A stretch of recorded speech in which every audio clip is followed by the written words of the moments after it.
Harmies. I'd like to talk to you about the metabolism of vitamin D and where all of the medications that we're looking at related to vitamin D come into play in this process. So, first, let's look at what happens. We have our parathyroid hormones at play here. So, parathyroid hormone is responsible for the renal activation of vitamin D. So, here's your kidneys. Your kidneys produce calcitriol, which activates vitamin D. So this is the inactive form. Inactive. This is the active form. So you can bring in your vitamin D from sunshine, and it becomes activated by the liver and then by the kidneys. Before it has to be acted on or metabolized by the liver and the kidneys in order to become active. So you have the cholecalciferol, which is D3, but it's the inactive form. And then you have calcitriol, which is also D3, but it's the active form. So that's what the parathyroid hormone does. Calcitonin is released from the thyroid. So it's a thyroid hormone. And it is in opposition to the PTH. So this one is responsible for activating. This one is involved in regulating calcium and phosphate in the blood by promoting formation of bone. So what it does is remember these little osteoclast Pac-Man guys that I made? So it inhibits the bone removal by the osteoclasts. So it says, no, you can't do that.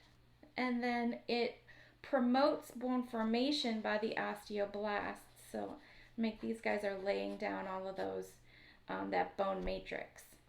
So calcitonin, produced by the thyroid, stops osteoclasts, promotes osteoblasts. So let's look at calcitonin. So we can see what we would give that for, right? If we give calcitonin, we're promoting bone formation. So this is a medication that we're going to give to postmenopausal women for osteoporosis.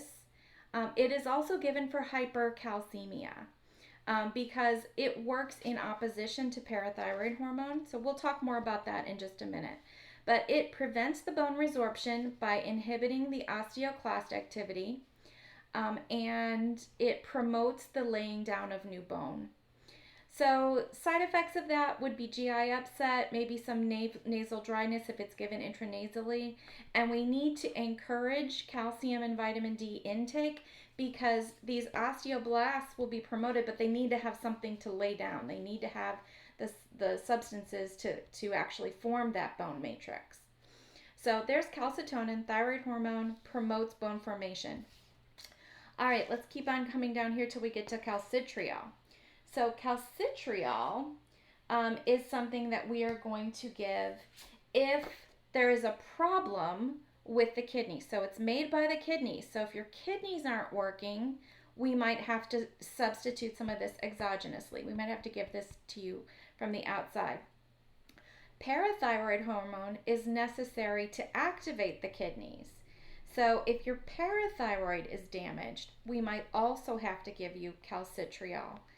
Because otherwise, if we don't continue this process, your inactive vitamin D that you've been either eating or getting from the sun is going to stay inactive. We need our kidneys and our parathyroid to be working to make this an active form of vitamin D. All right, so calcitriol. You can remember that it has to do with the kidneys. It is a management of hypocalcemia for clients who are undergoing renal dialysis or who have hypoparathyroidism.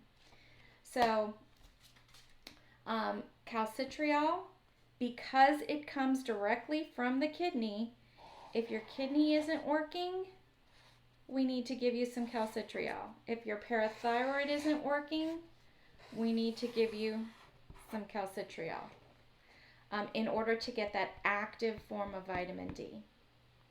All right, guys, I hope that kind of helps you understand the role of those two different medications. in the activation of vitamin D from the inactive form, cholecalciferol, to the active form, calcitriol. Have a great day.